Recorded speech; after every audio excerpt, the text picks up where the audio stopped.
is ready, when the student is ready, the teacher appears. And honestly, I could be that teacher right now if you're the student that's ready. I couldn't, there's a possibility that I'm not. But the thing that you have to confront with yourself is you have to ask yourself, are you actually in the place, like seriously ready to take some action to build your business? The truth is if you are just saying yes, but not taking the action, you've got to ask yourself, are you lying to yourself? And is that a good idea? Do you like to be lied to by somebody else? Probably you don't. Probably you like people that are in integrity with themselves, that are authentically honest, that do what they say they're going to do. So the question you have to ask yourself all the time, it's an adult question, is are you that person with yourself? Um, this is essentially the mindset that one has to have when they are operating their own business. And the truth is that operating a business is different than being an entrepreneur. They can't hear a thing. Who can't hear me? Can you hear me okay? I'm hearing you loud and clear, sir. All right. Well, a couple people said they couldn't. So let's just make sure. I think I'm good. Yeah, I'm good. Okay. Let's do this. So I'm over here. All right, perfect.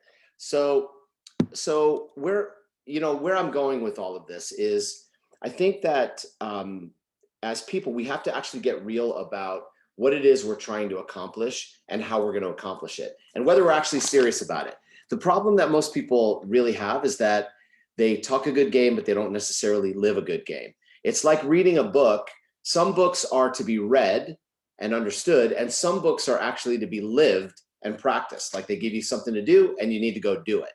And so this business is a little bit like that because this business will prove out to you whether you're actually a serious player or whether you're just a hobbyist or whether you're just full of crap and just lie to yourself and other people. And I don't mean to be mean about that, but that's the hard truth. Like life feeds you exactly what you feed it. You don't get what you don't give. You don't get the right to be a wealthy influencer if you don't take massive action at some point in your life. There is a residual payoff. Every time you put in a fiery effort to a good cause, even if it doesn't pay you on the spot immediately, which sometimes it does not, it always has a residual monetary, emotional, and spiritual benefit. Always, not sometimes, always.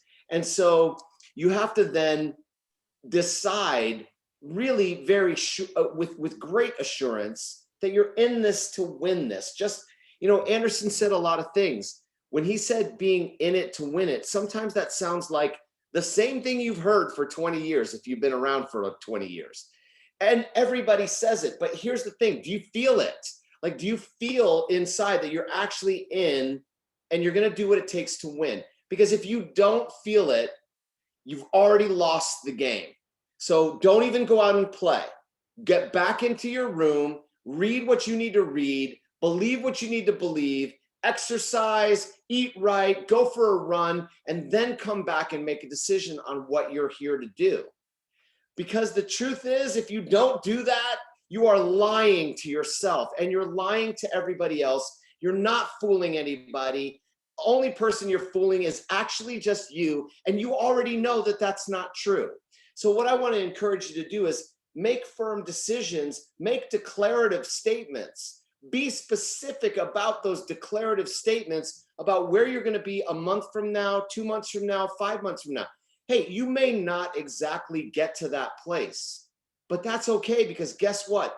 Just by simply marking it on the map and putting it in your sights, you're going to get closer to it 95% of the time than you would otherwise if you're just a random generality walking around loosely unsure where you're going to go. It's very simple. If you're not clear about where you're going to go, you're going to end up just about anywhere. And there's a statement, there's something that I remember reading from Lewis Carroll. I've shared this before on a global call. Lewis Carroll was the author of Alice in Wonderland. And there's a section in there when the Cheshire Cat approaches Alice, and Alice is walking through the woods. And I love this particular part of the story. It's actually, I've carried it around for many years in a ratty-tatty old thing where I put it in plastic, because I learned it when I was working at Franklin Covey, which is one of the premier coaching and development companies on the planet, created by Dr. Stephen Covey, who I had the privilege of personally working with on the regular basis. And so I cherish a lot of my memories, and because I held Stephen Covey as a hero to me. He changed my mind. He changed my belief. 7 Habits has changed my performance. It's changed the way I look at other people. I always approach people as a win-win scenario. I always approach other people as I seek first to understand, then to be understood. It causes me to deflect my own selfish nature to just want to tell people everything, but instead it points me back to, wait a minute, get into their world first. Think win-win. What are you trying to get done? Be purposeful, be cool, be kind, but be compassionate and get in with them.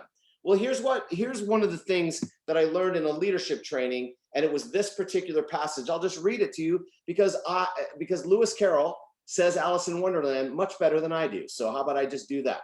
He says this, quote, "Cheshire Cat, would you tell me, please, which way ought I to go from here?" Asked Alice. This is Alice asking Cheshire Cat. "That depends a good deal on where you want to go," said the cat. "I don't much care where," said Alice. "Then it doesn't matter which way you go," said the cat. "So long as I get somewhere," Alice added as an explanation. And the cat said this, "Oh, you're sure to do that if you only walk long enough." Now, here's the deal. Why I like that is because most of us are like Alice, walking around in the world, not very clear or very sure about where we're going or why we're going there, or who to talk to, who to trust. And every now and again, we intersect with somebody like the Cheshire Cat, who gives us a little bit of feedback and a little bit of wisdom. And that wisdom comes from living in the forest for a while, knowing which way things are, knowing where they've been. And you interact and you say, "Hey, listen, which way should I go from here?" And, the Cheshire Cat asks a specific question. Well, it really does depend on where do you want to go? And Alice didn't have a clear path, did not have a clear why, did not know what she was doing, did not know where she was going. And so the cat says this, "Well, I guess it doesn't matter which way you go. If you walk long enough, you're going to get somewhere." And that's the truth about life. You're going to get somewhere. Life is going to happen to you. The question is, are you going to happen to life? Are you going to pony up and actually take responsibility for yourself? Or are you going to blame life circumstances or where you grew up or what your parents were or whatever? I think it's all a lie that you tell yourself. You have a moment by moment by moment by moment by moment opportunity in life to make choices. Trinidad Hunt wrote a poem many years ago, and she said this: "Life is millions of moments, but we live only one moment at a time. And as we begin to change this moment, we begin to change our lives." Why is that so crucial? It's a reminder that life is literally just millions of independent, individual moments that you made a choice. Think about the most beautiful moments of your lives. If you're a parent, those most beautiful moments of your life are usually surrounded on either when you learned you were going to be a mom or a dad, when the baby was born, the first steps, the first words, the first kisses, the first love, the first day of school, whatever it is. All of those moments are such crucial, pivotal, memorable, life-defining, life-changing moments. And you willfully put yourself into all of those. And you got the residual benefit of each of those. Now, not all of them are easy. If you've given birth to a human being from your body, I'm pretty sure the process is not what you would call easy, but every bit worth it.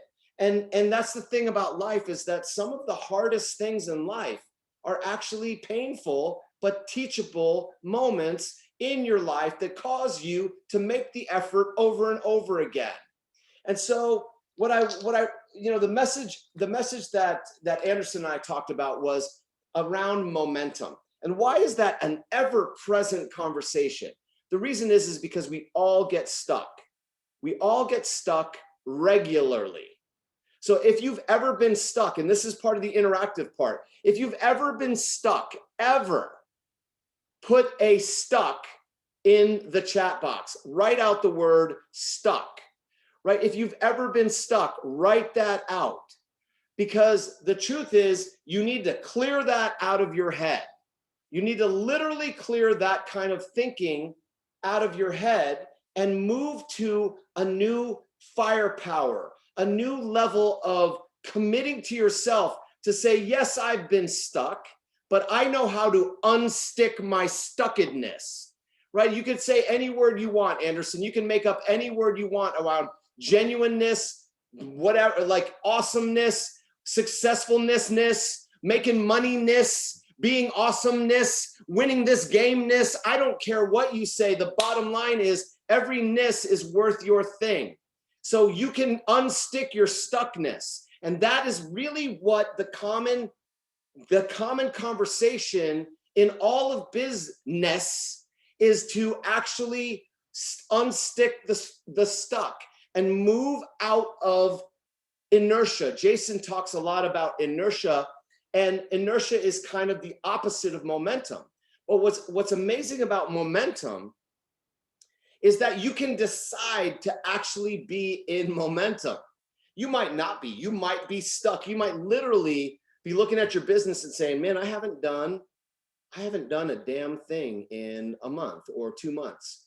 Or I have seen my income drop, every month for the last 4 months. And if I were to look at that, I could very quickly and easily discern why after a few questions with each of you.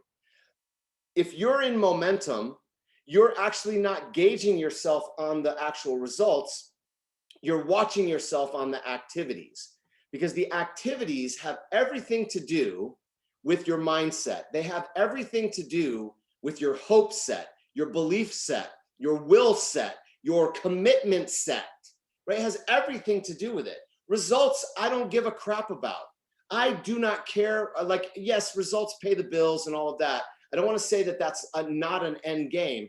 But listen, if you all have a scale in your house and you walk onto that scale is going to tell you how many kilos or how many pounds you weigh. The scale's not being mean to you. You're being mean to you. The scale didn't put the donuts in your fat ass. You put the donuts in your fat ass, right? So here's the thing. The scale is just literally feeding back information to you. Well, your spouse's feedback, your bank account is feedback, the car you drive is feedback, the house you live in is feedback, the neighborhood you live in is feedback, your attitude is feedback, your clothing is feedback, your weight is feedback, your health is feedback. Look, if you're not in control of that, that's your problem. You are the problem, not some external thing. It's you. You're the problem. But here's the most freaking amazing part about it. You're also the solution just as easily, because all you have to do is decide that you love yourself, that you're not going to be any of those things, that's a temporary piece of information giving you a momentary reflection that you then can make a decision to change your life now and forever, because that's how it works, right? So it comes down to, I say it over and over, and I can't say it enough. It comes down to mindset, skill set, and tool set. But you've got to train mindset first, because if I give you all of the skills, every word to say, I give you all of the tools that the company has to offer. If you've got shit for brains, if you've got negativity in front of you, if you're an unhappy, justifying, lazy, no work ethic human being, you ain't got nothing. You got nothing. You just went to a movie. You didn't actually be in a movie. You're just watching the rest of life being played out in front of you, instead of getting in and writing your own damn movie where you're the star of the love story, the action film, the great overcomer. Like, that's you. Don't be in a horror story or some sad story.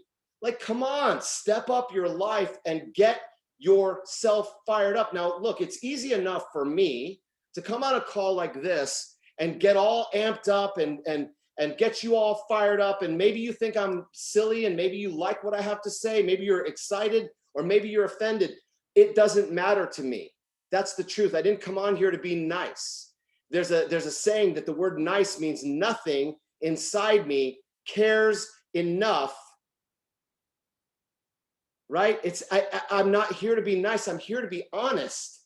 I'm here to be truthful. I'm here to be motivating. I'm here to be inspiring. I'm here to give you pieces of knowledge about this company. This is not the normal company. I've been a part of many, many companies. I've been a senior executive in 4 different direct sales companies that have sold billions of dollars of products and services around the world. I don't know another company that's like this company.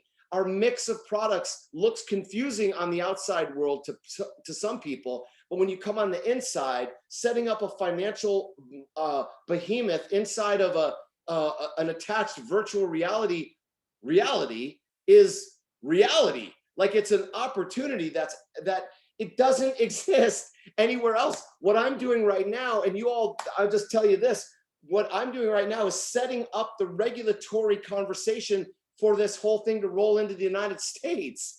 And when that happens, it's going to light the whole global business on fire. Like, seriously, you've got to pay attention if you're not paying attention. And if you are paying attention, but you're not working, you got to work. And if you're not paying attention and not working, what the hell are you doing here?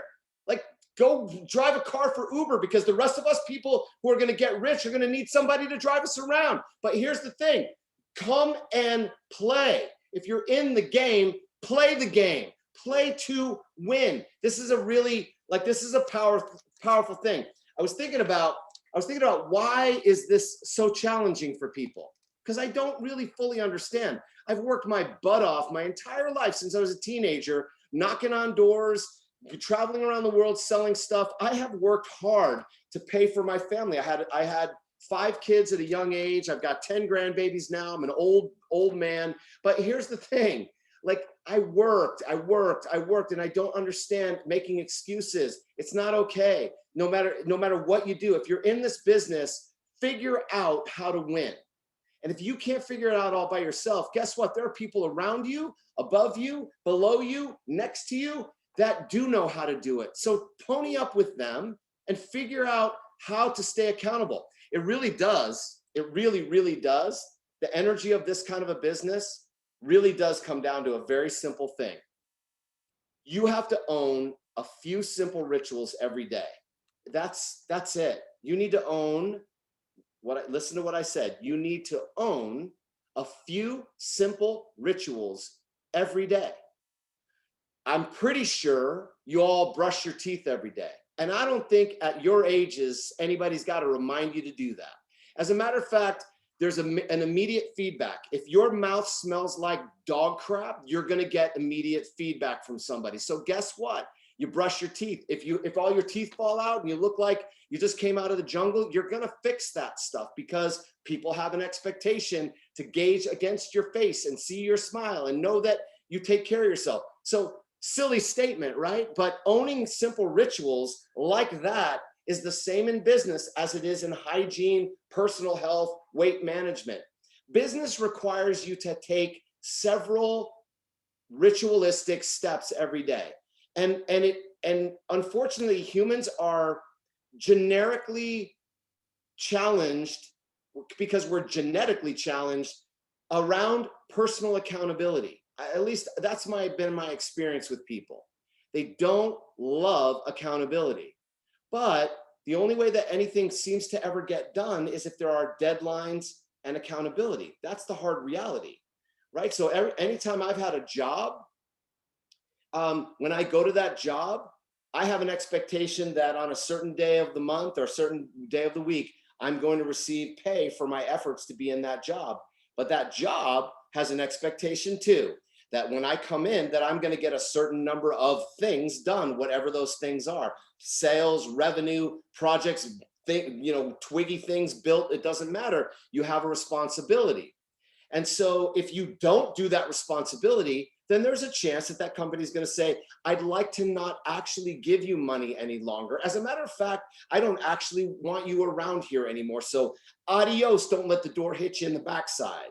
So those things are real things. So when you come and you build something like this, you think, woo, I'm in business for myself, but you lack the discipline to actually do what you need to do regularly, like it's your job that you show up for and then actually pay a price with. This is the thing about confrontation and suffering. Suffering by its Latin roots, when we say suffering in the English language in our part of the world, the Bahamas and America and Canada, when we say suffering, it sounds like a really negative word. It does. We look at suffering as, oh my gosh, I'm under the weight of the awful world and I'm suffering, I'm not eating, I'm this or that or the other thing. But suffering is actually being passionate about something. It's being passionate and standing in the difficulty and the pain and powering through it to become a powerful person. You can never be powerful without pain. You can never be in the light without experiencing the darkness. You can never experience success without failure after failure after failure. Going far in life, FAR, is nothing more than failing awesomely regularly. Failing awesomely regularly. That's willfully putting yourself in the crosshairs of challenges, difficulties, and people that don't like you and doubt you and screw you over and everything else. It doesn't matter. I don't care. That's the story. We all get there that way. So we have to actually step into the greater version of ourselves in order to light the world through the darkness that they're already experiencing. You have a gift by giving people an opportunity to step into a place that they can realize the greater version of who they are. But they can't do that if you are operating on the lowest level of energy and the worst version of who you are. You can't give what you don't have. I always say it this way. If you ain't got it, go get it. And when you get it, go give it. Got it? Like I say it like that because it flows out of my mouth. If you ain't got it, go get it. And when you go get it, go give it. Got it? Because I say it like that to remind that if you don't have something, you can't give something, and you want to give. The nobility of a business like this is raising other people up, and you go up because of that whole cause. So if everybody is doing that uniformly, think about it. If every person was focused on just the opportunity of raising someone else up, think about this. Think about the exponents of what I'm about to say. If everybody was truly doing that, the problem is not everybody truly does that. But if everybody truly did that, there's nowhere to go but exponentially compounded speed-wise up. That's the truth. So if you're going to be a great leader, that's the person you want to be. And I think the entirety of the Caribbean area can influence a major part of the world, a major part of the financial world that's a little bit north of you in the US, but also into Latin America, because the Caribbean has a massive influence all over the world. And you have just intersperses and intersections of wealth, influence, and power that come through the Caribbean day after day after day. So I think that there's an enormous opportunity to capitalize on, not just within your own areas. But here's what I wanted to say to you, that all of us confront these different things, right? So we have what is around us is, I would say that's your past, your present, and your future. Now your past is rooted in and a derivative of all of the habits that you've developed in your life, all of them, and not just your own habits. Okay, what did I just say? It's not just your own habits. You are actually subjected to intergenerational habits that live in your DNA. Do you understand what I'm saying? Yes or yes, right? So there are habits that are passed down through bloodlines that are not necessarily all good. So William Wordsworth in the 1800s wrote a poem and he said, habits rule the unreflecting herd. Habits rule the unreflecting herd. Now, what am I saying?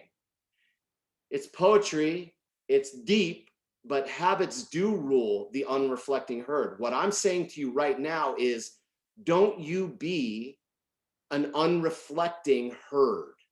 Don't you be with the world's cattle that just walks along and goes whatever direction the other cows are going. Don't be that. Be reflective. Be reflective of everything that's happening in your life, because when you're reflective, you stand out from the masses. And when you stand out from the masses, sometimes you're rejected and sometimes that hurts, but also you become the shining light. Do you know that lighthouses don't go searching the ocean for ships to save. They just stand there and they shine.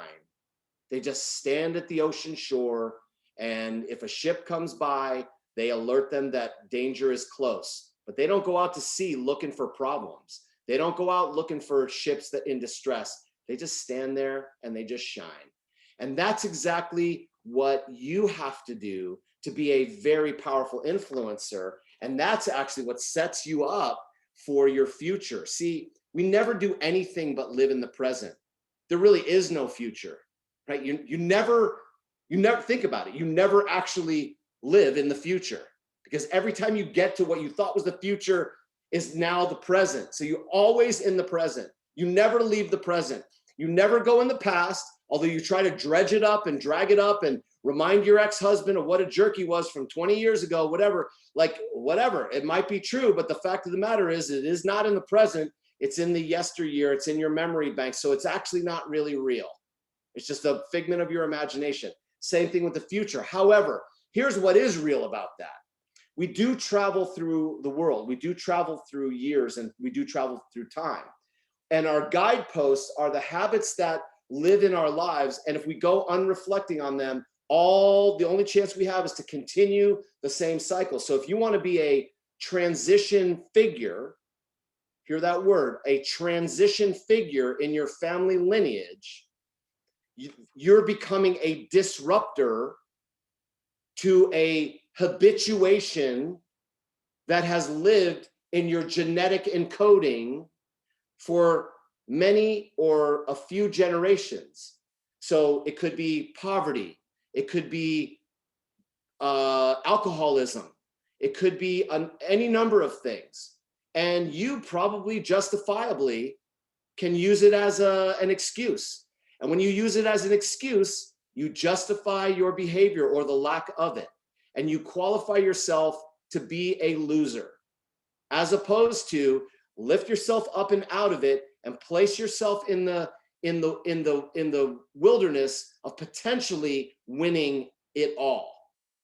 And that takes bravery. That also takes a reflection on your habits and a predisposition to analyze and recalibrate your patterns.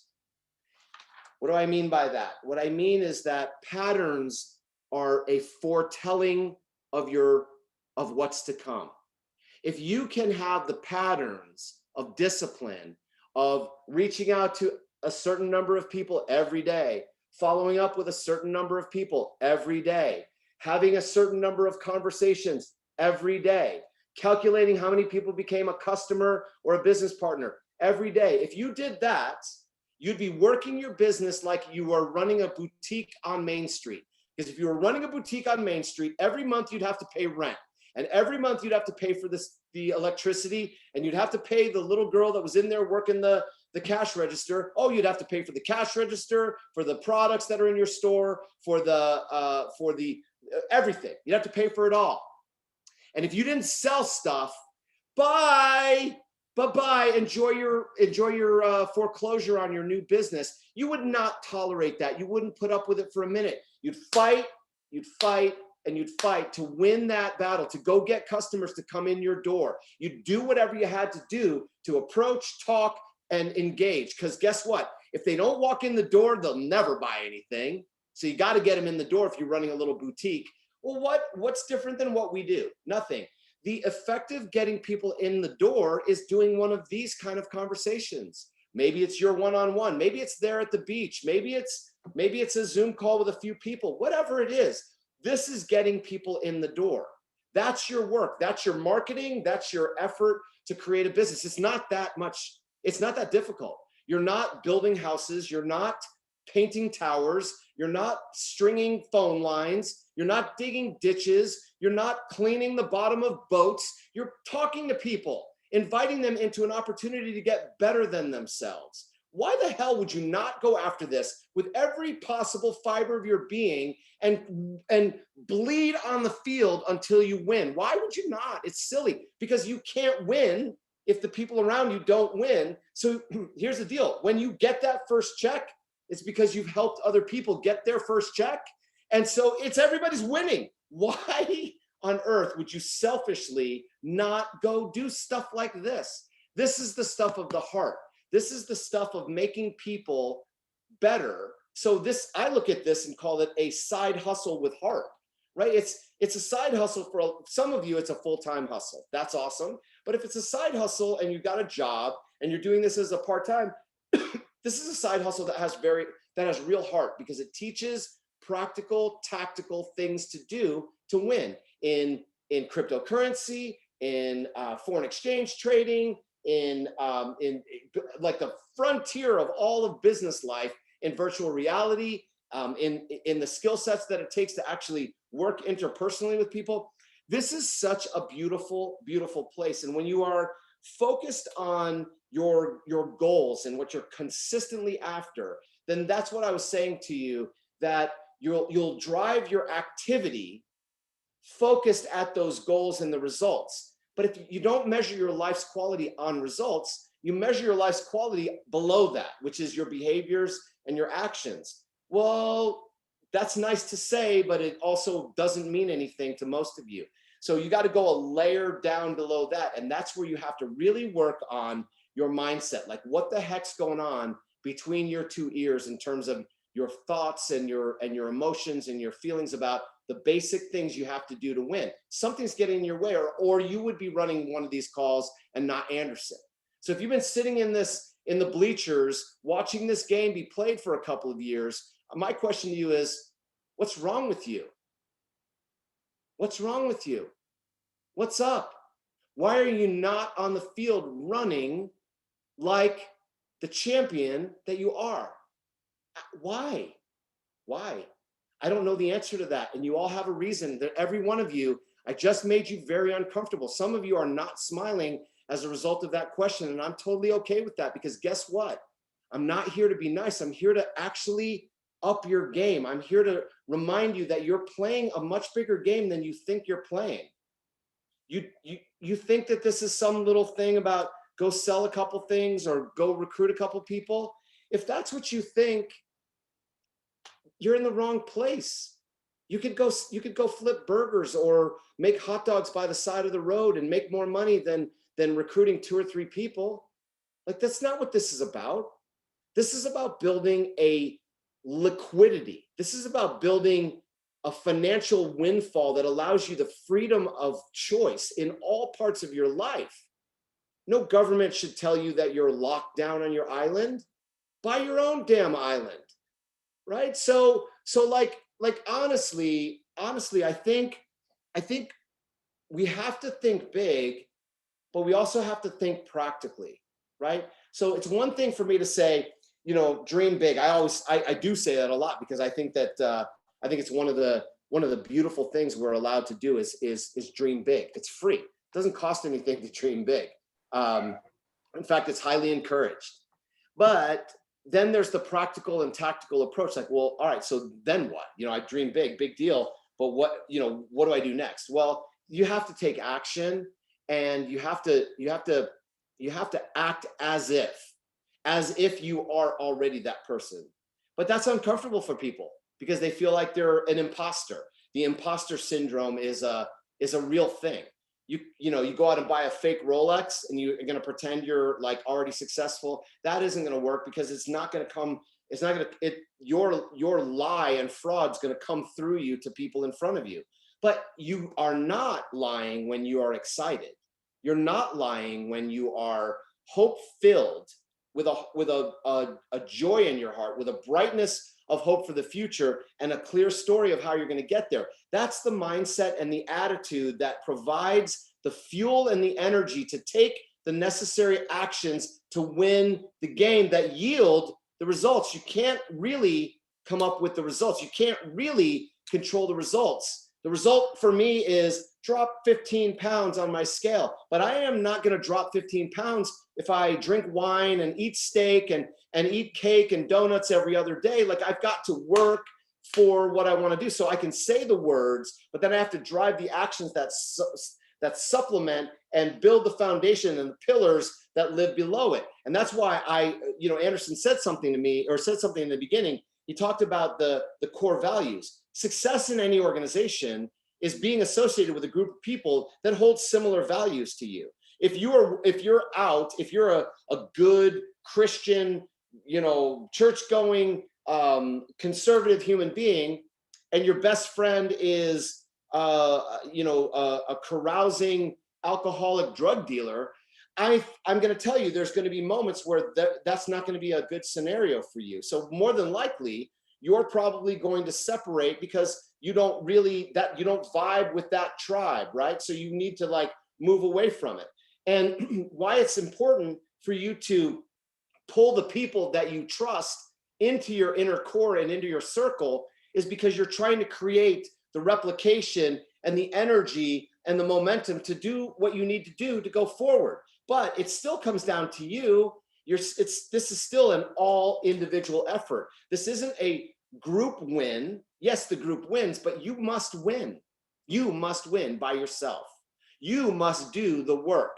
You cannot just build it and they will come. This is not a Hollywood movie set. This is a very fast, very immediate response mechanism. Don't work, don't make money. That's it. Good luck. That sucks, right? Everybody wants to make more money and everybody wants to feel better. We all feel better when we make more money. As a matter of fact, when we feel better, we look better. And when we look better, we are better. And when we're better, better things happen to us. And so we want better.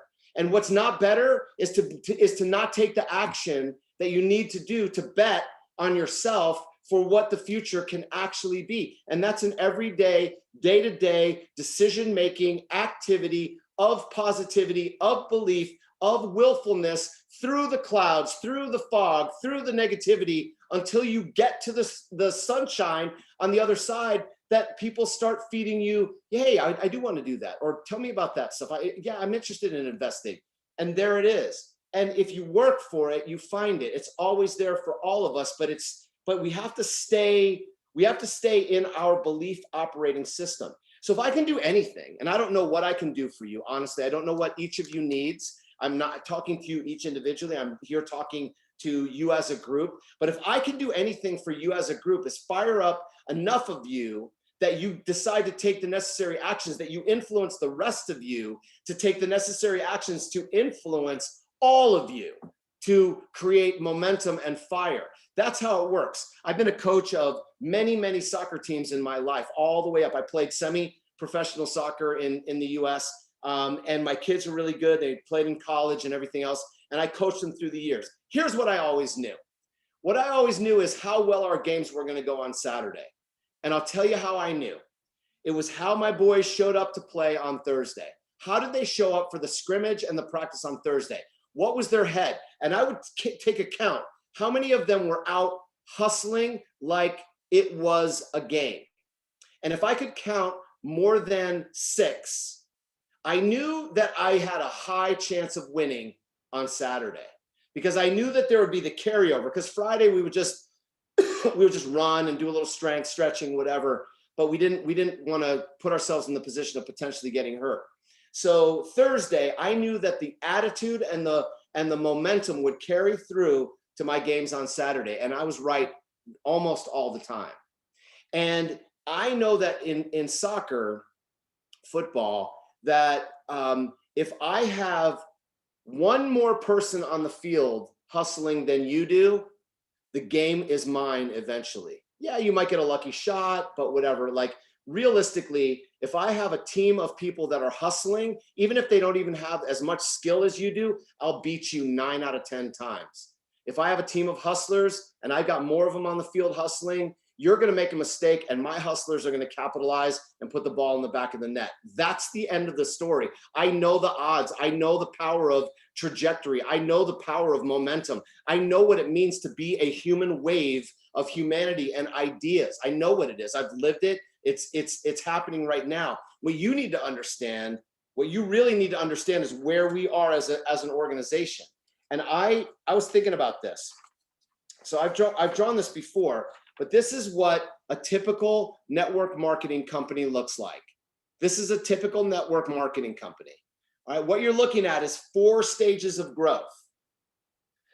The first one is called foundation and formulation. And this is where the leadership comes together with the idea, the key leaders, because everything feeds off of leadership. If you don't know that, I would like you to remember that of this call alone. Everything feeds off of leadership. The reason that's important is because you're a leader. Even if you have 0 team members, you're a leader. And as soon as you have team members, you will be required to step into the role of a leader. And you may not feel qualified for that, and that's totally okay. But it doesn't matter. You're going to step into the role of a leader, and you're going to be authentic and transparent and inspirational, and you're going to want to own the title because money comes with it. The more you lead, the more money follows. It's just like that. So you want to make more money, you got to lead more people. Done. You want to make more money, you got to sell more products to more people. Done. That's it. So that's what happens in foundation and formulation.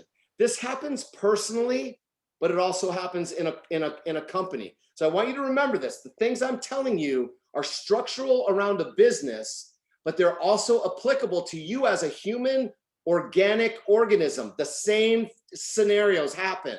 So listen from the ear of, does this happen to me as a human being? While I'm describing is what happens to the company.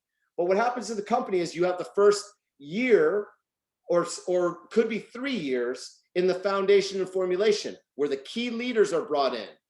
People come and they go, they invest and they don't. Money comes in, it goes out. But you have this machine building around the most important part, which is the leadership. Then you move into expansion and concentration. In this moment, you lean in on what are the products, who are the core people, who is working, where do you send your money, focus, resources, efforts to support, what product advancements or rejections do we need to make, etc.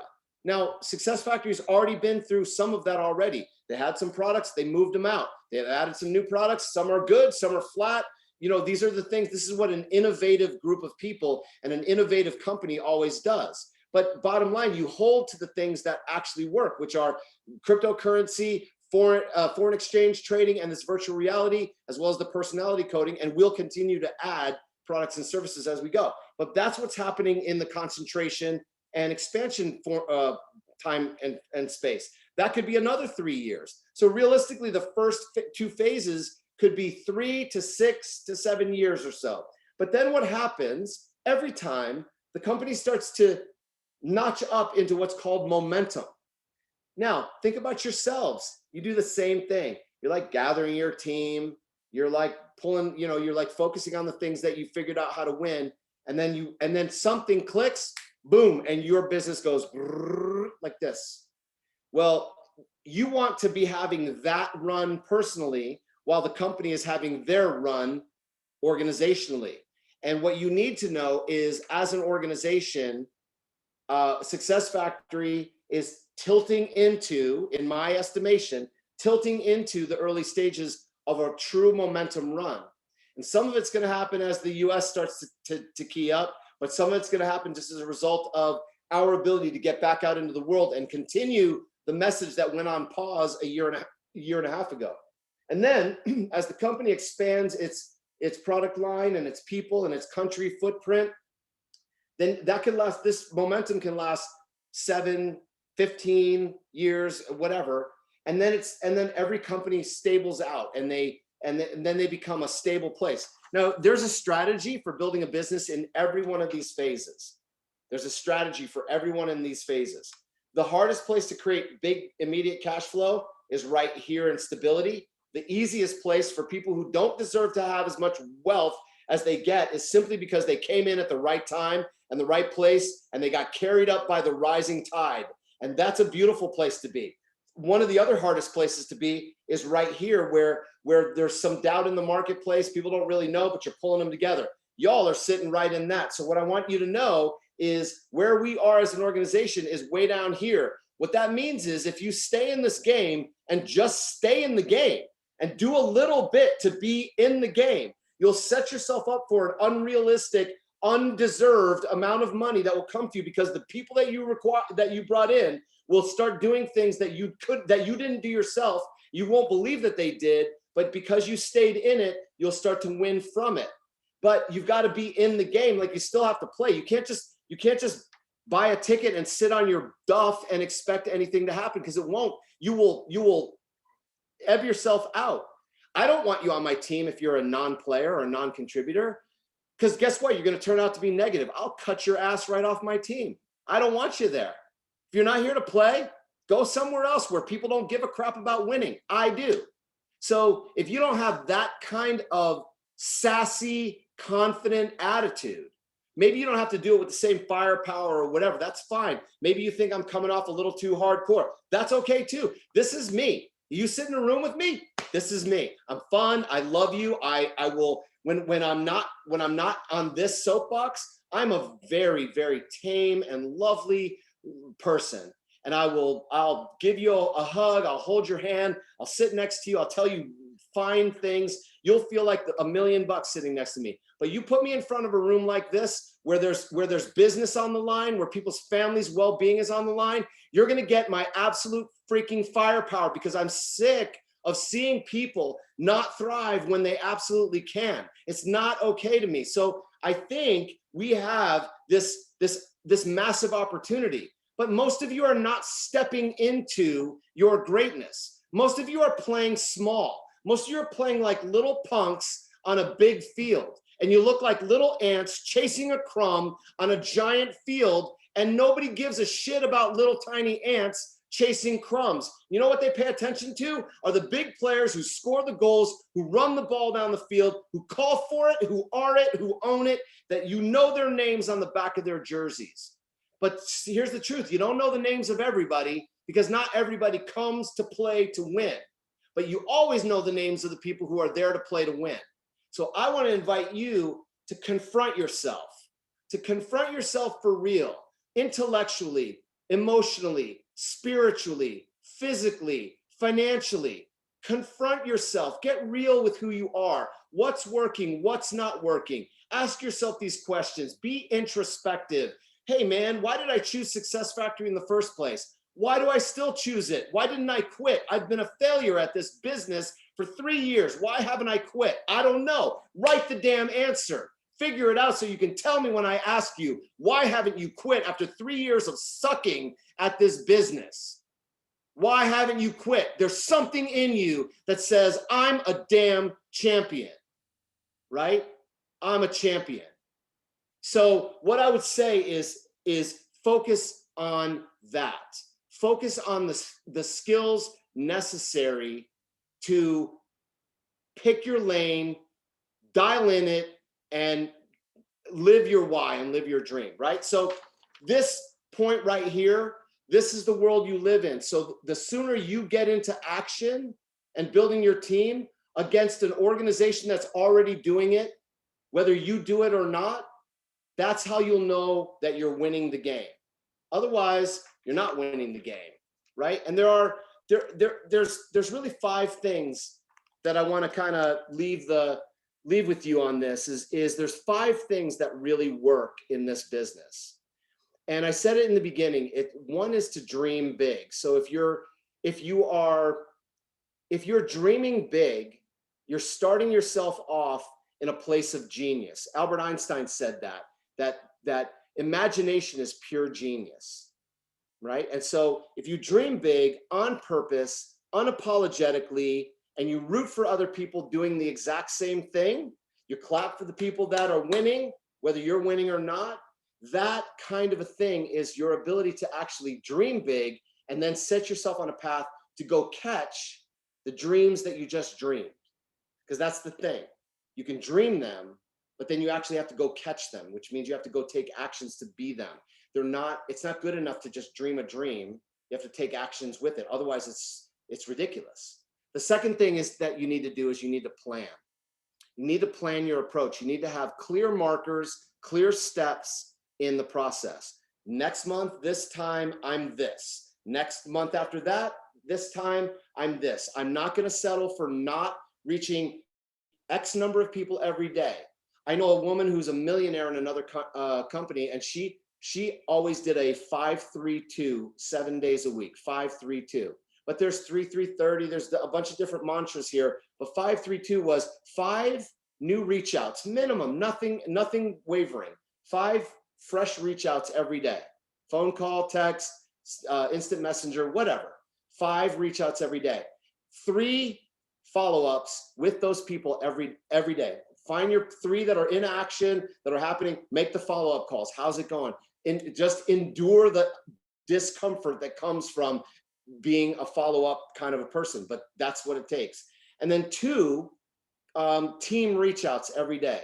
So if you don't have 2 people on your team, go recruit some so you have the ability to do 2 reach outs every day. Check in with your team. It is ideal to do a daily text thread to your team, wishing them well, asking them a question. Sometimes they'll respond, many times they won't, but they'll never not see your text of encouragement and possibility. So make it a point to be in constant action, reminding people to dream the dreams that they're dreaming of so that they stay on a path to actually execute it against them.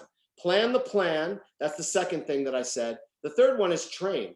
Train for knowledge and train for talents.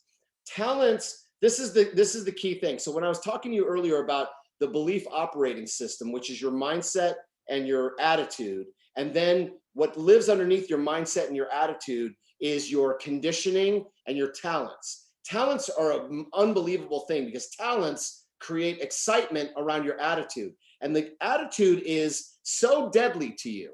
Your attitude either determines whether you're on your way, on fire, or whether you're in your way.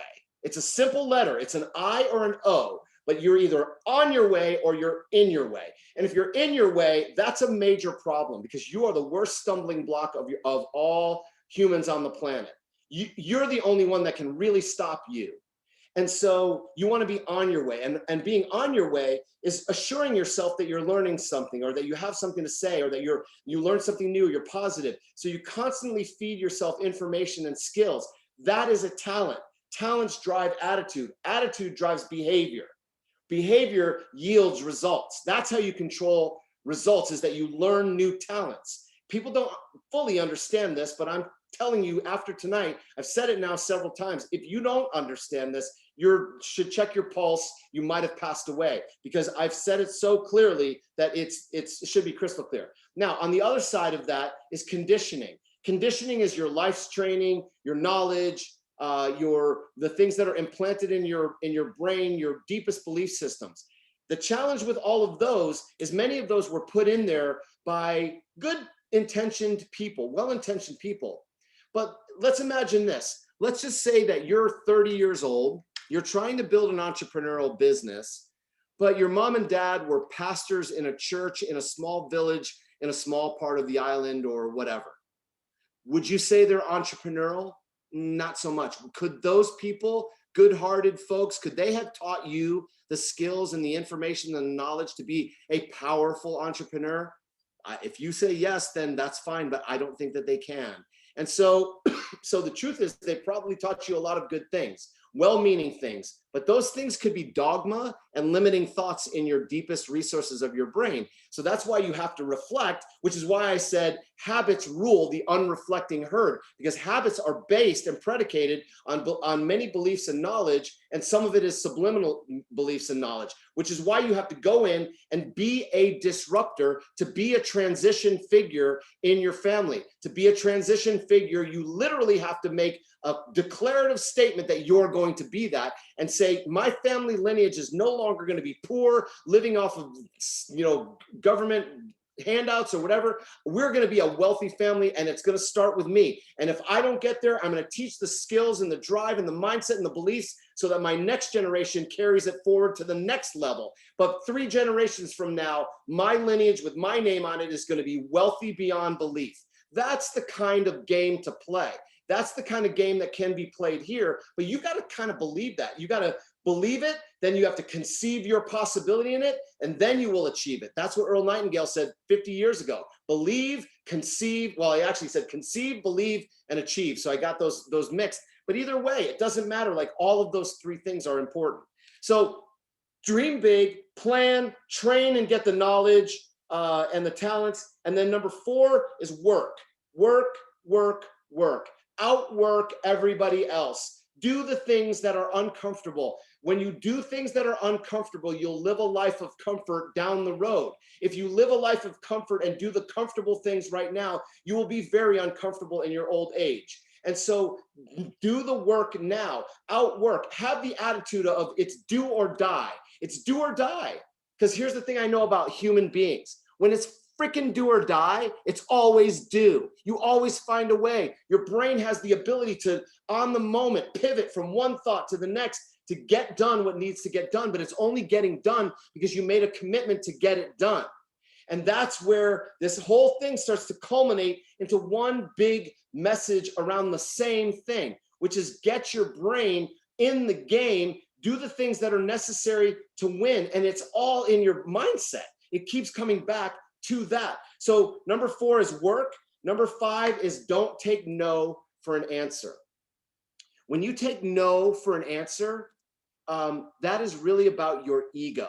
So I'm sorry to tell you this, but it means that you have a giant ego. It means you have a giant ego that you're wrestling with, and your ego is not your friend. Your ego keeps you from doing things that you ought to do, and it causes you to do things you ought not to do, right? An ego is the thing that says, I don't like rejection. Why? Who cares? Did you die because someone told you no? Have you ever heard of anyone was murdered by no? Oh my gosh, that guy knocked on the door and the neighbor said, no, I would never buy anything for you. And then the guy collapsed and died. That's never happened on planet Earth that I know of. Because rejection is just information that usually shows that there's a lack of connection or information shared, or a lack of questions asked, a lack of caring, maybe a self-centeredness on your own part. Rejection's no big deal. It's just part of the game. It's failing awesomely regularly. Get lots of that so that you can receive the necessary information to fire yourself up to connect with people at the level that is meaningful to them so they can feel safe, secure, and stable in your presence. What people really want is psychological assurances that you're not a douchebag, that you're not a sleazeball, that you're not dishonest, that you care about them genuinely, not just their money. The money follows the trust and the friendship. You never get to trust unless you get to rapport. And you don't get to rapport unless you earn it and show that you're worthy of it. And that means you must be trustworthy, and you must ask good questions, and you must be caring first. And it cannot be about the sale or the recruit. It has to be about what's in it for them. They're asking themselves the question, how do you make me more awesome? They are asking that. They don't say it, but that's what they really mean. It's like, yeah, man, I'll listen to you, Anderson, but in the deep recesses of my mind, not one word is going to resonate with me unless I think, 1, you care about me, and 2, I can figure out in the words that you say, you're going to help me be more awesome, because it is not about you, my friend. I don't care about your career. You care about your career, but I care about mine. Show me how that's going to go, and then we'll go win together. But that is what really people are thinking about. So if you come in really being on purpose about that, then you will be on purpose, and you'll be on fire, and your energy will transmit between your prospect. Sales requires energy, but it requires good energy. Hear me when I'm saying this. Sales requires energy, and sales equals income. When you sell something, you make money, but selling requires energy, good energy. And it requires the kind of energy that is bold, prepared, but also caring. Because selling is nothing more than a transference of feelings and then a transference back of trust and belief in those words. That's the exchange. The currency is trust. The currency is energy. The words are around business and hope and everything else, but the currency exchanged is trust. And if you ain't got it, you got to go get it. And then when you get it, you got to go give it. Got it? That's the deal. Like, that's the deal. And if you're casual about this, then you're casual about everything. And if you're, here's what I know, casual people become casualties in life and business. Loose minds lose money. Loose minds lose money, but tight, packed, clear, certain people always win. And especially in times of uncertainty. It's pretty clear we're in a time of great uncertainty. We do not know what is happening around our world. We don't know if COVID is real or fake. Everybody's got an opinion. You all could write in the box, I believe it's real. I got vaccinated. That's great. I don't believe it's real. I will never get vaccinated. That's great. Everybody's got their opinions, but we don't know what's what. But you know what? We can control our deal. We can control our world.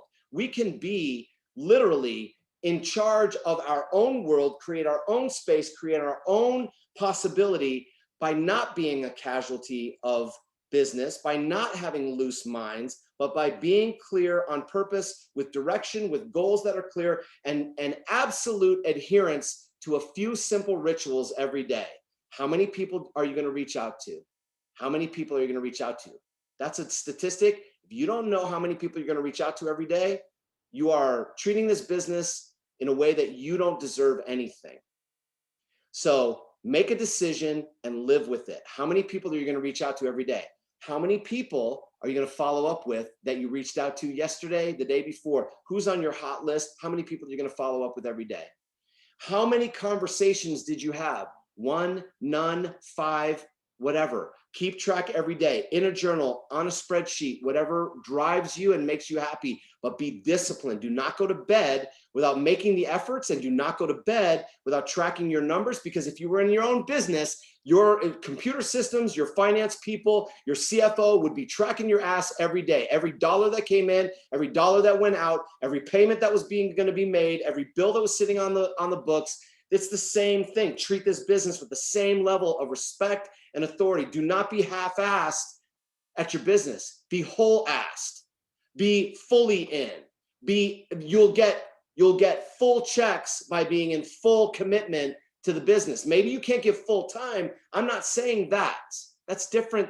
Full commitment and full focus and full effort and full desire to learn your craft, that's different than something else, than full time.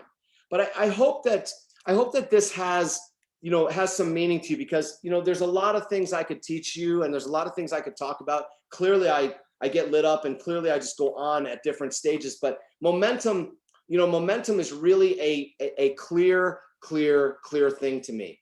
Momentum is a thing that happens outside of you. So I don't want to tell you that it's not. Momentum happens outside of you and around you, right? And you can see it, like, boulder is starting to roll down the hill. That's momentum.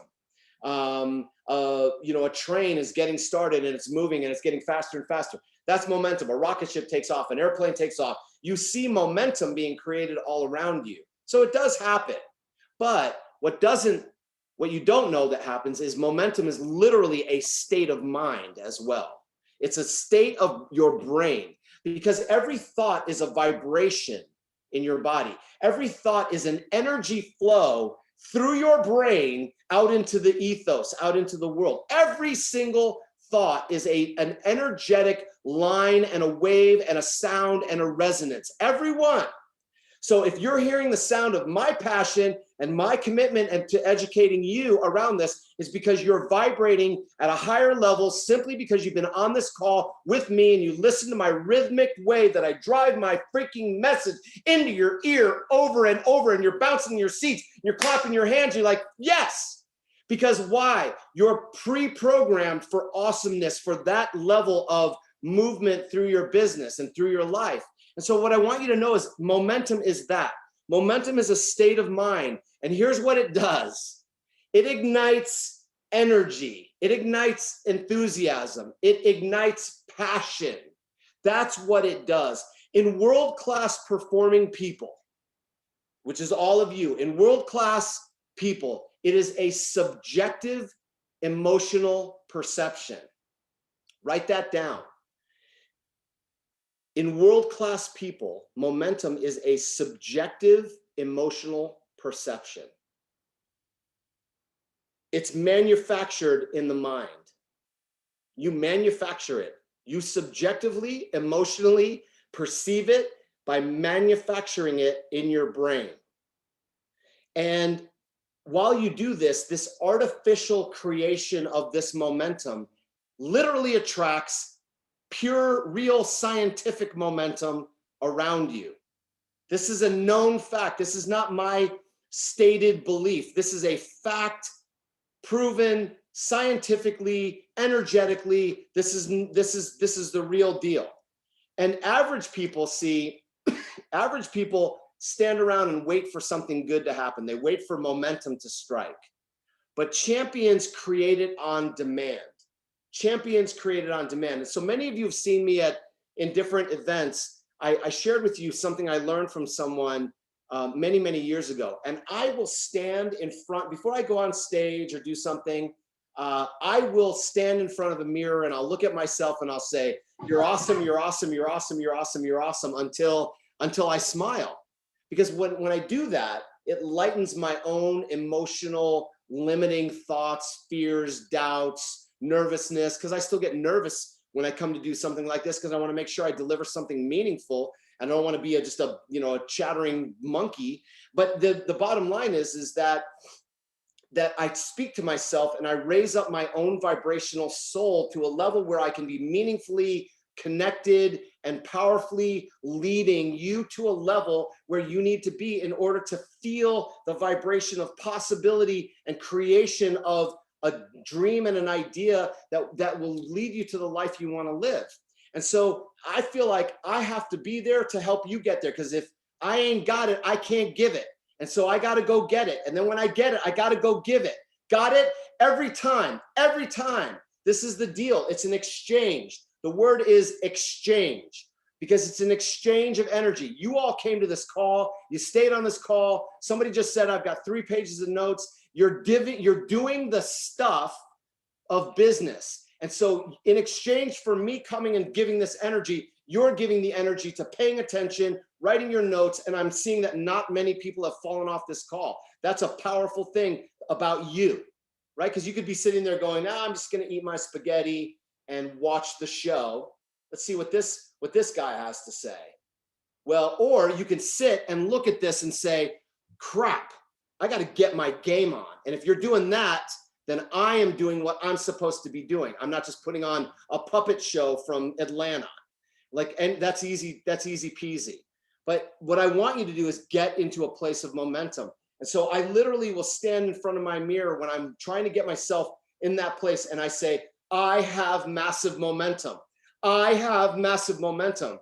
I have massive momentum. And I'll get to a point where I'm yelling that at myself in the mirror. And why do I do that? Is not to be a crazy person or annoy my neighbors or anything else. I'm trying to get myself into a place that I call psychological vigor. Psychological vigor. There's so much power in being in psychological vigor. Psychological vigor is mental acuity, sharpness of thought, sharpness and clarity of thought.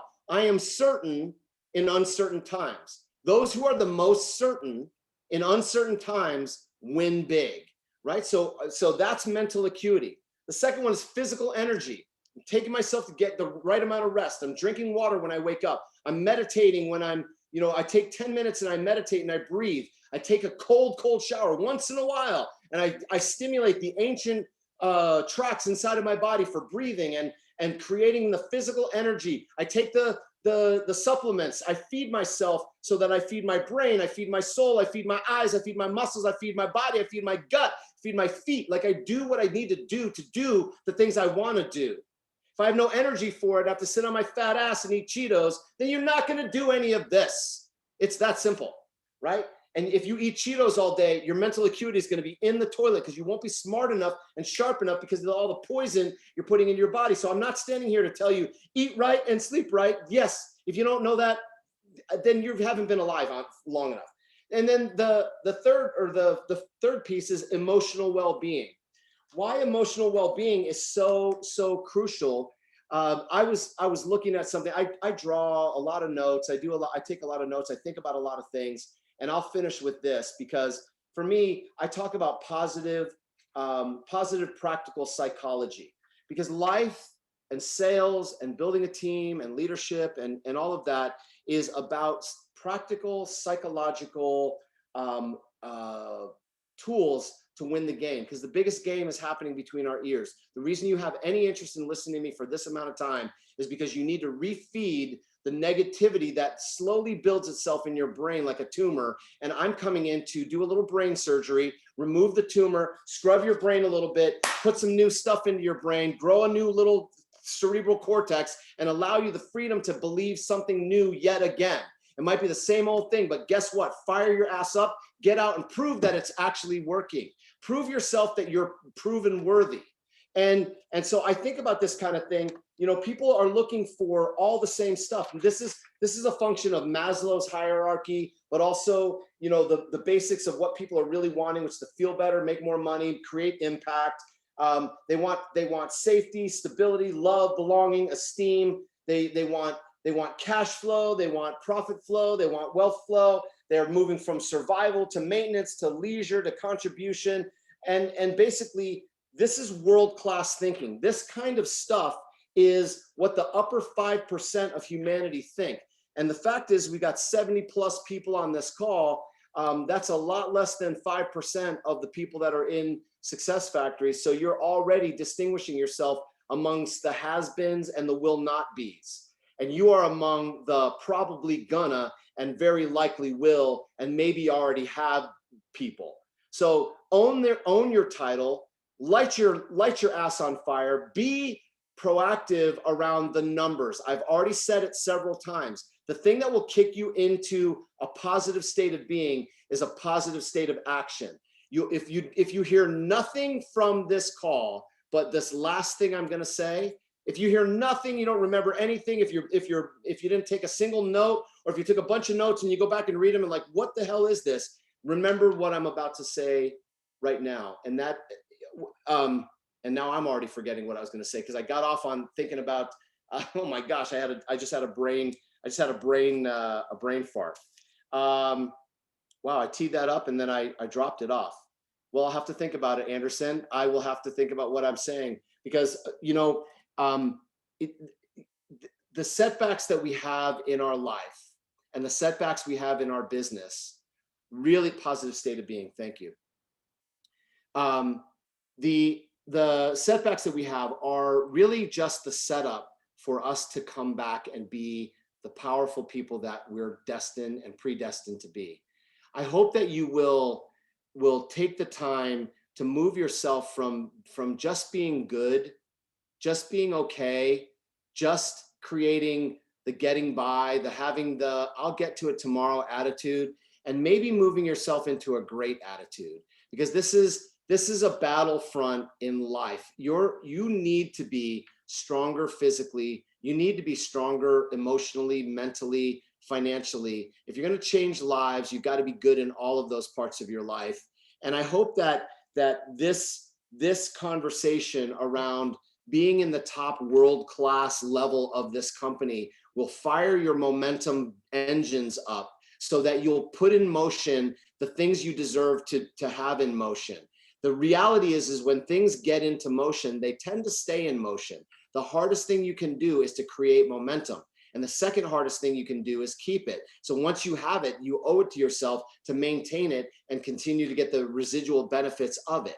And so if you'll do that, then you will have the kind of psychological prowess, the kind of psychological power to be an influencer of epicness. You want to be a massive influencer for change in the world. And the way to do that is to step into the things that maybe not the most natural or easy to do, but earn the right to be powerful, because then you can actually just love.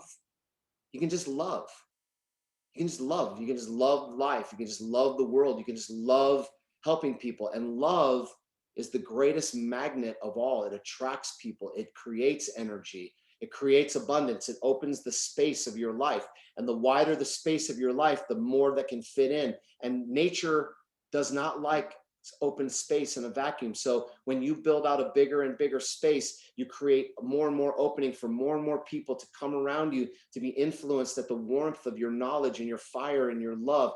That's the name of the game. Love is good business. Love is the number one thing. And when you have love for other people and the business, you have the ability to then generate positive energy, good energy that attracts people, that ignites people, that fires them up, that stays with them.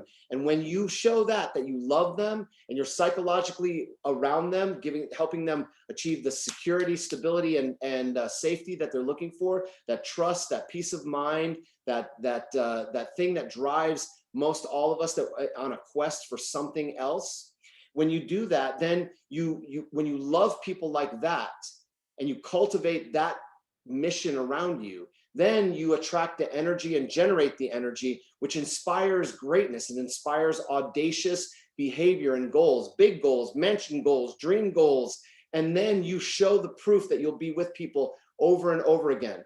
The 5 core values of our company are the values that define the human beings that attach themselves to the culture. The 5 core values are: first, integrity. The first is integrity. And why that's important to be the first is because integrity is effectively it's honesty and it's authenticity and it's trustworthiness. And it's at the root of building rapport and relationship. You can't get to trust with another human unless you get to rapport. You can't get to rapport unless you operate with honesty, authenticity, trustworthiness, and integrity. And inside the word integrity is one of my favorite words of all, which is grit. Grit. Grit is just a relentless, resilient approach at life. But if you do that grit with integrity, you are in a harmonious, vibrational, resonant spot to reach people's hearts, no matter what words you use, no matter what language you speak. You feel it from the soul of the human that you're talking to. This is a big deal. This is not just about Success Factory. This is about how you live your life. This is about how you raise your children. This is about how you raise your spouse, because a lot of your spouses need to be raised too. They're like children. So, the thing that is important on top of the integrity is the second core value, which is innovation. I said that before. Innovation is the root of creativity and imagination, and it's what brings freshness to the business. You being innovative, trying to try new things, say new things, do new things, is actually a really important experience around the innovation that a company needs to take, but you also need to take personally. The third piece is freedom. Freedom is a core driver. It's at the heart of everything we do. We want financial freedom. We want to live in an area that has freedom to express ourselves, freedom to practice our religions, freedom to do whatever we want to do, however we want to do it, within a margin of safety for others. The bottom line is freedom is a core driver, and that's the third core value. The fourth core value is contribution. How do you contribute to other people? If you feel like I've contributed to you tonight, then that's one way that I get to make a contribution to the world around me. I don't get paid for this. I just do this because I love you. I love you to be fired up. I love to know that 100 people are fired up because of a couple of things that I said, that they made more sales, they did more things, they recruited more people. I freaking love that. And that is the contribution I want to make. That's just one of them. But I also like to give money to places that need it. When I have excess or I have enough, I like to do all of that too. That's financial contribution. I'd like to give time. I like to give time to people that need it. I like to stop and talk to a homeless person because you know what? Nobody does. So I do, and I will give the gift of time. Probably I'll give a little bit of money too, but that's love. That's just love. And I love humans. I don't care where they come from. I don't care where are they going? How can I help you get where you want to go? And that is contribution. But that's also the last core value, which is leadership. I want to be in a place of leading others out of stuckness. Back to where we started. This call is about momentum. That's all. Momentum is a state of mind. That's all. This whole game is played out in your head. Momentum is a state of mind that ignites enthusiasm, it ignites energy, it ignites passion. Who doesn't want that? Who doesn't need that? That's what momentum does. It ignites the powerful cocktail of chemicals in your body, like adrenaline, like dopamine, like serotonin, that give you motivation and happiness. It also lights up oxytocin, which is your love chemical and cocktail in your body. When all of that's coming together, you're living in optimal flow. You are at a state of mind that you can influence people with just a look from your eyes. And then you open your mouth and you validate how powerful you are, and then share with them a dream that ignites their own. Think about what you just did. You're creating momentum for yourself by creating momentum in other people. That is freaking significant. And it's a subjective emotional perception manufactured in your mind. You just need to believe it. That's all you have to do, is believe it and then say it to yourself. And then that will attract real momentum into your life. All you have to do is believe what I said and realize that it's a subjective decision, and then go and do what I said and practice it, because average people will never do this. And you're not average, are you? If you're average, then this has been a waste of your time. But if you're not average, this entire call can change your life, and it will if you'll take the time to be that person that goes into her or his mirror and say, I have massive momentum. And I don't mean just once because I'm saying it, because you were on a call with me like, yay, Craig Cushman is so energizing and motivating. I'm talking about you take it, you bring it into your family, you teach your children to do it, you do it every morning when you wake up and brush your teeth, after you take a crap, after you take a shower, whatever. You freaking have massive momentum if you believe it. And if you don't do that, then what you're also choosing is that you don't have momentum. And if you don't have momentum, you don't deserve my time or anybody else's time in the world, because all the world really needs is a human being on fire, not some turd on a log that's complaining about stuff. They need people lit up, on fire, creating hope. You be that. You all be that. The world needs that. So step into your greatness and create your freaking momentum on your own, because you have that momentum. I have your back. It's an honor to be a part of this. I want to see you win. I can't wait till I can be in person with all of you, high-fiving you, hugging you, squeezing you, and pushing you out the door to get stuff done, and then lighting a fire on your ass the moment you slow down. I love that stuff. But until then, this is what we got. And if you have massive momentum, believe it and conceive it for your life and yourself, and then go achieve it. And if you'll do that, I promise you, I will see you at the very top of this game. And with that, Mr. Anderson, I'm going to take an actual breath and give the time back to you, and say thank you for having me on and letting me just pile drive your team. Wow, thank you so much, Craig. You know, listen, while you're speaking, man, you realize what's going on behind me is like a club. You know, the light is coming on and off. The power that you brought through St. Martin in this room right now, bro. The light is flickering. You know what I'm saying?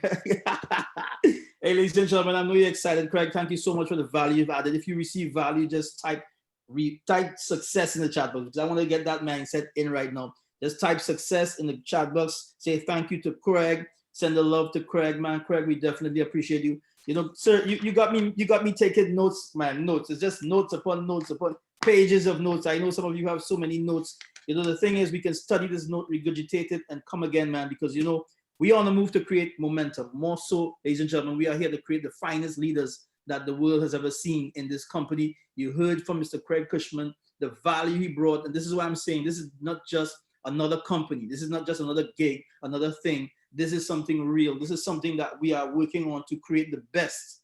You know, Craig, you said something so powerful, man. I never thought about it before, but I mean, I took so much bullet points, because you know, there's so many things you were saying. And one of the things you said, he said, we are looking like tiny ants toting crumbs, or we, you know, on a big field. You know, when you said that, it blew me away, because this is the opportunity we have with Success Factory. Thank you so much, guys, for sending the love and the feedback in the chat box. But this is what we have with Success Factory. I love the fact that you show the projection and the trajectory of how the companies grow in the industry, and you brought it in a way that you can, you're showing us, this is where you might be, but you can actually be a part of this growth. Guys, this is what we want to help you get done. This is what we are doing. And you spoke about the core values, you spoke about so many things, ladies and gentlemen. I'm sure all of you have a special note, but the reality is, guys, let's get to work. I made a decision this afternoon. I said to myself, Craig, one of the things I do in the morning, I practice it, but it's not the best practice. I pick up the phone because I'm not home. I want to see if my wife messaged me or whatever is happening first thing in the morning. But I made a decision today. I said, Chester, you're going to stop picking up that phone in the morning the first thing you do. You're going to stop, because you never know what you meet on that phone. And I'm saying to you tonight, ladies and gentlemen, that the value you receive from this call, you take the energy and you plug it in, because we are on a high right now. Just Craig, I'm on a high right now. We need to take this energy and plug it into our business and ensure that we wake up in the morning and carry through with the energy. So I want to encourage you to not look at your phone, not look at the bad news in the morning, but prepare your mind. You said one more thing. I'm going to say this and then I'm going to talk about the rest of the stuff. You spoke about long suffering, man. Well, suffering, but I said long suffering in my mind, because I'm a student, a little student of the Bible in between, so you read about talking about long suffering. And just today I was listening to a guy who spoke about suffering is where success is at. If you are willing to suffer, if you're willing to go through the pain that's necessary. Man, Craig, you brought the value, you brought it. And I'm just excited for you guys on this call, because this is what we represent. By the way, Craig is the trainer, he's the leader of the COC group. I'm happy to have him as my leader, leading me in the COC group. And ladies and gentlemen, this is not a small call. This is not a small guy who came on this call. This is really a powerhouse that you receive, but it is a testimony of the leadership we have in this company. Okay, it is a testimony of the type of support you're going to get in this business. And ladies and gentlemen, it is your time to shine. Are you going to rise to the next level? That's the question. Okay, we still have a couple of days of the double coin promo, the global pool, everything we have, but more so, ladies and gentlemen, if you do not get out and start to work and get the things done, nothing happens, because 0 multiplied by 0 is a big fat 0. So I want to congratulate you guys for being on this call, Craig. After you speak, there's nothing I can say, man. There's nothing more I can say. You're very kind. I appreciate that, and honestly, it's an honor. It really is an honor. I 20 some odd years ago figured out that my purpose on earth was very simple, and that was to awaken the possibilities in the people and organizations that I work with. I decided that was my quest in life, that's what I do. So I've never done a job since then where I don't have the opportunity to basically do a little bit of brain surgery for people and open up their lives to new possibilities. I will say this, that I would choose 4 or 5 things that are important, that are life important, that I said. And I think I said many things that were life important. And I think if you want to change your life, I think the first practice that everybody on this call should do is to teach 4 or 5 of the principles that they just learned with someone they love, with their children, with their mom, with their dad, with a friend, a neighbor, whatever. Just go with the intent to teach 4 or 5 of those things to somebody in the context of life education. And the reason I say that is that when you do that, you anchor the learning, and you also anchor the firepower that you might feel, or the enthusiasm that you might feel, or the energy that I attempted to transfer across 1,000 miles or whatever distance I am from you at this point, a few hundred miles. I tried to send it through this way. It feels different if we're in the same room. If you're in the same room from me, your hair would have been on fire at this point, because that's the feeling that I pump out. I feel it. So if I feel it, I know you do. And I've been in the room when people talk with this level of passion and belief and clarity and storytelling and almost a little sing song. It's almost very like, it's like a Baptist church almost. It just gets a rhythm, and I speak that way. And I've watched great sermons and great presenters, and so I've picked up a little bit of that modality in my presentation. And there's a reason for it, because it's powerful, and it also anchors me to how I feel about the content that I'm sharing with you. So I would really encourage everybody in this call to pick 3 or 4 things and go teach it within the next 24 to 48 hours. After that, it dissipates. It's a fleeting experience, but knowledge is potential power if you will tap in and use it.